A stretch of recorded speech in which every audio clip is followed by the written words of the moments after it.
your youth, tear upon the core of blasphemy. Follow your prophet, and on evil make a victory. Let our righteousness be a role model to our children, making new generations of believers decently upbringing, with parents as an example. As gems we shape them, fearing only Allah, devoting our lives for Him.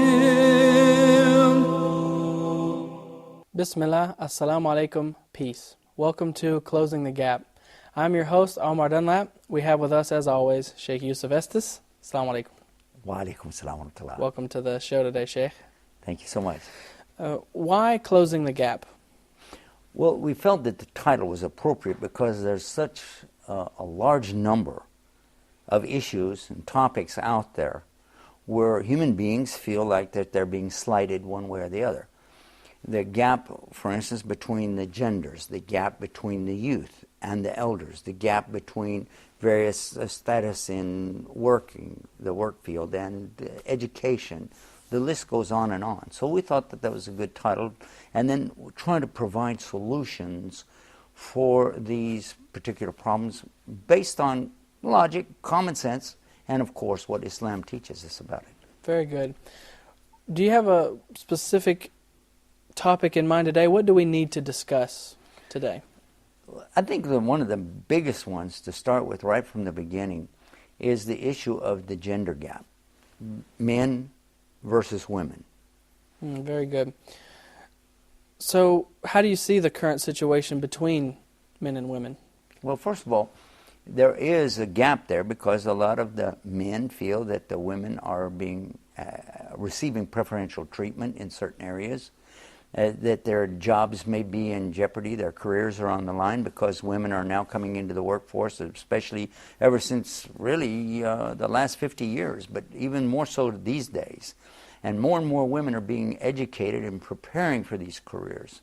And then on the other hand, you have women who are looking at it from the standpoint of, okay, what about these men who are out here doing the same work that I do, but they're receiving more money, more compensation, and yet I feel I'm doing the same exact job. Why are more women being educated and prepared to go into the workforce these days? I think that we could look at around the world and realize that one of the biggest problems we have is the economic problem. And in order to overcome that, a lot of the women are going into the workforce to be paid and then add that to the family income. And this is not in all cases, of course, but in a lot of cases, we find that the women and the men are working together, and it's necessary to be able to sustain the type of lifestyle that they've grown accustomed to. Some people might say that there's a lack of men or male-oriented jobs. You know, we have more secretary jobs, more like call centers opening up where people have, like, you know, if I have a problem with my cell phone, for example, I'll call in to customer service and you'll hear, you know, that's a job that a lot of people think is geared towards women. Is there more jobs for women these days, or? That's a very good question. Actually, from my own observation and what I've studied on this subject, it seems to me that there is an increase now over what there was just a decade ago in jobs that would accommodate male and female, both, but especially in the area that women could, I think, accommodate just as well as men. However, I don't think that it's true that the women are holding a larger number of these occupations, because when I have personally talked to call centers, I find the majority of the times I do reach men, not women. Very well. What about men in this situation? What are they going through? Well, of course, we're not going to speak for all men or all women in either case, but there are those who really do feel that their positions are in jeopardy, that their manlyhood is on the line here, and they resent. And it's strange, you know, when you consider today, we're supposed to be in a modern world, we're supposed to be upbeat and really with it, so to speak, but still you find a lot of men who feel threatened by women in the workforce. And what about women? how do they view the modern situation between men and women in the workforce? As a man, I have observed a lot more women, of course, in the workforce now than there were 50 years ago. And I would also notice something strange is that it seems like I'm hearing even more complaints from the women's side than we did back in the 1960s. In the 1960s, we did hear women talking about why we're not able to get more jobs, be compensated on an equal level. But it seems like that voice has grown louder in these days than it was back then. Very interesting. It seems that women, by and large, typically can be more organized than men. I actually heard one scholar, he was giving a lecture, and he said, all right, I'm going to make a very good point, and I want, if you have your pen and paper, to write this down. And of course no one had pen and paper. And he said, why don't you have pen and paper? You know, he said the enemies of Islam, you know, these secret agencies, FBI and so on, whether you think they're enemies or not, but for argument's sake, they have pen and paper. He said, I promise you, they're writing down everything I'm saying right now. You know, so why, you know, they're organized. So this is why they're sort of in control of things, right? And he said, now I want all of you men to look to your wives. I bet your wife has a pen in her purse or her pocketbook or whatever. She can write down something. So in his opinion, at least in this regard, women seem to be a little more organized. And I'm bringing that to a point I want to ask you about, that sometimes you'll find a woman, maybe she'll graduate through college and get that good job a little quicker than her male counterpart. And do you think it's a growing trend that the woman takes the job first and gives the husband the time to finish his degree and kind of dilly-dally through things, or not? Certainly it's a good point you're bringing up, and one that really needs to be observed, I think, because you're right about this, that it does seem that the women are far more organized, by and large, across the board than the men are. And when you mention education, I know I grew up with only sisters. I didn't have any brothers. And I watched all of them get straight A's through school. And I did good to be able to get D's and C's, really, until I got to high school. But what I have noticed is that the women seem to be much more inclined to being able to understand and comprehend the idea of education itself. And it may be why so many women are in the educational field. I'm not sure. But what we're seeing is, again and again and again, and I hope that this is coming across to our audience, that what we're talking about is no matter how you try to resolve this issue of, say, men and women, you cannot make it equal. That's the whole point of today's discussion, is that we can't make it equal. We can strive and struggle to produce something that will placate everybody, make everybody happy, but never will you be able to bring them all together saying that it's equal. Why? Why is that? Why do you think, why can't This is the question I was waiting for. Right. Thank you, Omar. Because, in fact, a man and a woman are not equal. It's as simple as that. Uh-oh. They We're going to get in trouble now. I know. But it's true. It's a fact. Let me explain, and I'll give you a little story to go with it. When I was in India last time, they asked me to sit with a gentleman who was a Hindu doctor, medical doctor, and he said, I like all of the things I'm reading about Islam, studying about Islam, and many Muslim friends and doctors that he had. And he said, I have one problem. I said, and what is that? He said, is the treatment of women in Islam. It is not equal to the men. I said, and you're a medical doctor? He said, yeah. I said, you didn't know there was a difference between men and women? And he started laughing.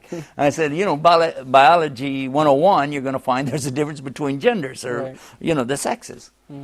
And he said, well, of course. I said, okay, this is what Islam is acknowledging. And this brings us now to our portion of the program where we introduce what is the value of bringing Islam and its teachings into the conversation to look for solutions. And let's just look at what Islam is saying, the difference and the sameness, if you will, between the men and the women. Throughout the Quran, Allah subhanahu wa ta'ala talks to men in general. When we translate it to English, you keep seeing where it says man, man, man. But in the Arabic language, it really isn't. It's insan, which means human beings. Ya yu insan. It doesn't say ya yu rajul, which means male. So the idea of translation causes a problem. But if you go to the Arabic, you will find and discover that Islam is actually speaking to both men and women together.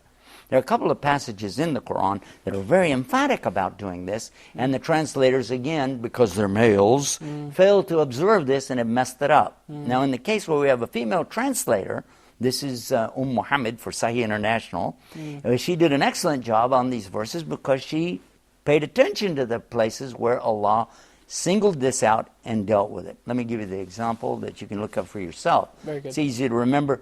Chapter 33, Al-Ashab, the Confederates.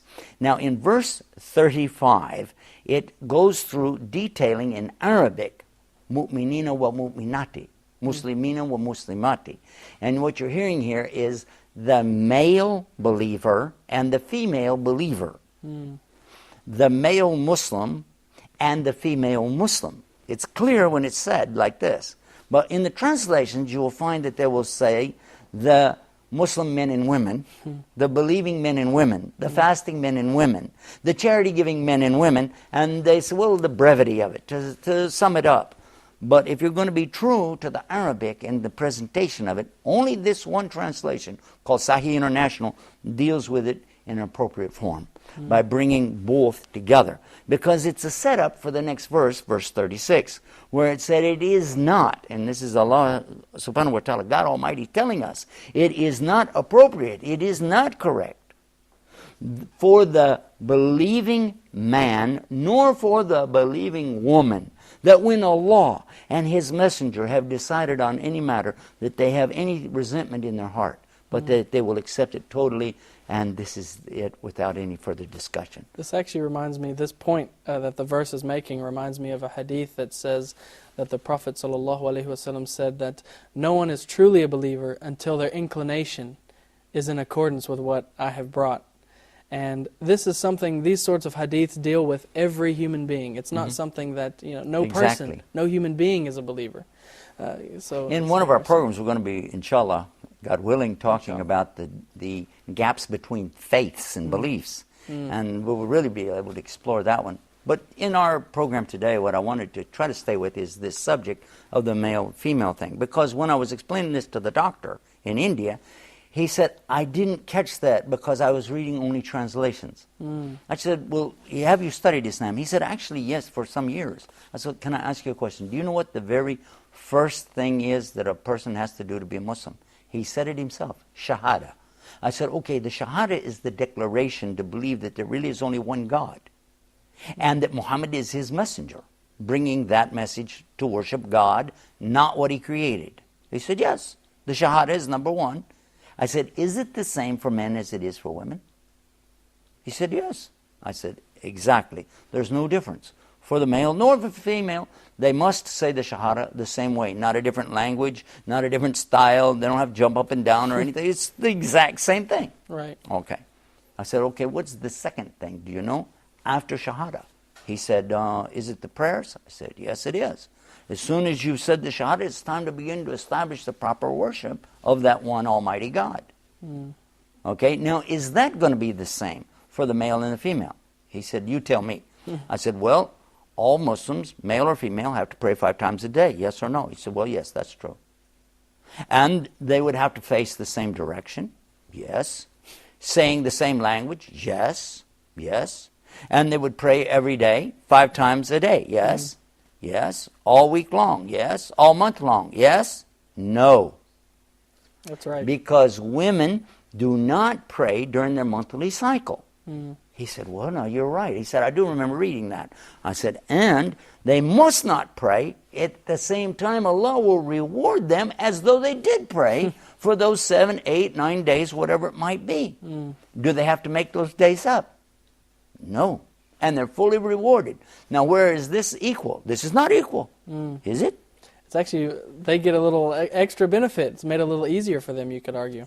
Well, not only that, but it's accepted. I'm not sure my prayers are accepted all the time because maybe I wasn't paying attention, concentrating, Right. But so she doesn't have to make wudu. She doesn't have to dress up for the prayer. She doesn't have to do the salah. Don't have to go and relax, take it easy. And when it comes to the subject of salah, there's another point. A man in Islam is rewarded the most by going to the front line of the mosque and standing there or sitting there waiting for the prayer to come in, then he prays, and he's getting his most reward. The Prophet, peace be upon him, told us that the woman gets the most reward in the back of the mosque, or more if she just stays home, even more if she prays in her own private secluded area. The most for her is staying home, take it easy, pray in your secluded area. She doesn't have to stop cooking, she doesn't have to stop taking care of kids, she doesn't have to run off, find a babysitter. No, that's his job. Her job is a lot easier for her. His job is easier for him, though, because he's out in the field, he's working, whatever, he needs to stop, go to the closest congregation of prayer, pray that, and go back to work. Very good. So here we're looking at dealing with the subject at hand. Where is the man and what's he doing? Where is the lady and what's she doing? So Islam is treating them according to their respective roles. Well, Sheikh, this is a very interesting and engaging conversation we're having. I don't want anyone in our audience to go away. We're up against a hard break, but we'll be right back. So don't go anywhere. We'll come back and finish this conversation, inshallah. You're watching Closing the Gap. Fearing only Allah, devoting our lives for Him.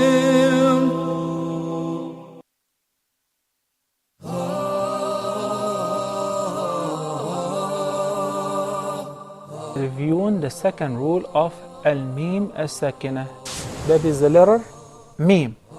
So if the first mim is non-vowel or sakina, followed by a voweled mim, so I will merge the first in the letter and I will pronounce them as one.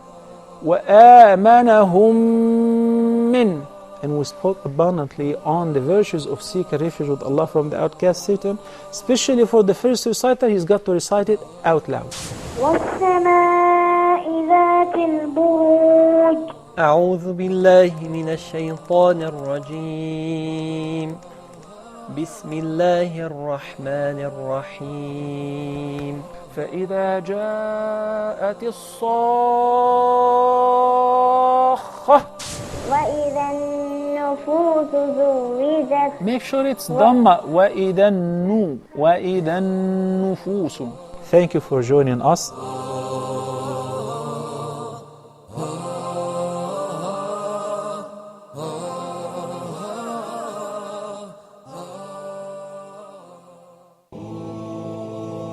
Fearing only Allah, devoting our lives for Him. Assalamu alaikum. Welcome back to Closing the Gap. I'm your host, Omar Dunlap. We have with us, as always, Sheikh Yusuf Estes. Sheikh, before we went to the break, you were telling us a story about a Hindu gentleman that was asking you about women and men's roles in Islam. Yeah, it was a medical doctor, and he was talking about the inequality between men and women in Islam. He said it's not the same, and as we already discovered, the Shahada is the same. They both say the same thing. But when it comes to Salat, of course, the women and their prayers have a different role than the men. So it is physically different in that they don't pray at the same times all the time because of their monthly cycle. But otherwise, they'll play on the same schedule. And also, where they pray will get more reward for a woman at home. Man gets more reward if he's out in the field and with a group and so on. So then we came to the next subject, and I asked him, do you know what the third one is? The third pillar of Islam. He said, it's the charity, isn't it? The zakat. And I said, yes. It's the same for men as it is for women. The difference is in money itself. A woman keeps all of her money. But a man must spend his money on the women, his mother, sister, wife, daughters, and general women in public who need help and assistance. All the men are responsible to help all the women financially. This is a law in Islam. It's not so for the women. The women are not obliged to pay for the bills, take care of the men, take care of the brothers, fathers, and their children. The women's wealth is their own, which explains why women receive a different portion in inheritance because they keep it all, whereas the men have to spend it all on the women. But to come back to the subject of the zakah, it is calculated exactly the same for the men as it is the women. It's once in the year after you've had property for a year or longer, then you calculate the value, and the 2.5% then is distributed to the poor. by your choice, what you think, who in your family maybe is the most poor that needs it, etc. So this becomes a point to look at where the man is different from the woman and how does Islam treat it. We went to the next subject and I said, okay, now what about fasting? He said, okay, fasting is the same. I remember that. We both start at the same time of the day, break our fast at the same time of the day, and we do our prayers the same during the fasting. We have the Tarawih. Women can come and be there for the Tarawih just as the men. But again, during their monthly cycle, the women don't fast and they don't pray, but they're still getting the rewards. However, the women will make up the fasting days during another time of the year their choice. They can pick nice, comfortable days, short days, cool days to do their fasting. So again, it's not the same, but it accommodates the woman at that time of the month and giving her blessings for her suffering that she's going through and so on, and rewards, making it easy for her. Okay, then Hajj. Okay, Hajj is obligation on all the Muslims as well. In the case of the man and the woman, when Allah makes a way for you to go and it's safe, then you must go at least once in your life for this pilgrimage to Mecca. However, in the case of the woman, if she doesn't have a male to accompany her, which is her mahram in Arabic language, meaning her husband or her father or her brother or a mature son, then she shouldn't go. And if she doesn't ever have such availability, then in the next life she'll still have the reward as if she went. Now, none of these things that I described are really 100% equal, are they? No. But, and I like this from Dr. Jamal Bedaway in Canada, he said, it's not about equality, it's about equity. It's all about equity. Right. Allah is giving to the woman what she needs most and giving to the man what he needs most. So this, I'm saying that we should look at the situation today around the world and not try to force a round peg in a square hole, but rather observe where the round holes are and line up the round pegs. And where we find square holes, find the square pegs. And make each of them complement each other. Men and women certainly can be educated, work together, and even have social status together as long as we take in consideration the differences between the men and the women and then accommodate them accordingly. You'd observe that as I would that when we go into any public place, then there's a need for the call of nature. We will look for the restrooms. Yeah? And you and I are going to look for the little image of a man or the head of a man or the woman. We were not going to be impressed with the idea that, oh, it's all for one and one for all. Go ahead. Some countries have tried this. Some places have tried this, what they call unisex. And they find that when there is this availability of the choices, you'll find the vast majority would much prefer men to use the men's facility, ladies use the ladies' facility. Men on the one hand saying, oh, I don't want this girly stuff, and the women on the other hand saying, I sure don't want those men using the same facility that I use, and for their own obvious reasons. So if we understand that this is something natural, that is built into us from birth, then it only makes sense that we look for the natural solution. So what was the response of this Hindu brother, medical doctor, that you were telling him this? And I forgot the best part of it. When we got done, he said, you realize that I have now made my commitment. I said, to what? He said, this was my only objection to Islam, but I didn't consider that. He said, this is the perfect solution to problems even we are dealing with in medicine today. Ashhadu la ilaha illallah, ashhadu Muhammad Rasulullah. And I said, now, are you serious? He said, yes. So I gathered the brothers around that were there. Dr. Zakir Naik was there. In fact, that's who introduced me to him. And all of us together witnessed this doctor enter into Islam. And he said, I bear witness there really is no God to worship except the one true God, Allah. And I bear witness Muhammad is his messenger. MashaAllah, that's a very nice story. Alhamdulillah. I want to get your thoughts on something that actually happened to me when I was in America. A lady came up to me and she said, your book says that men are superior to women.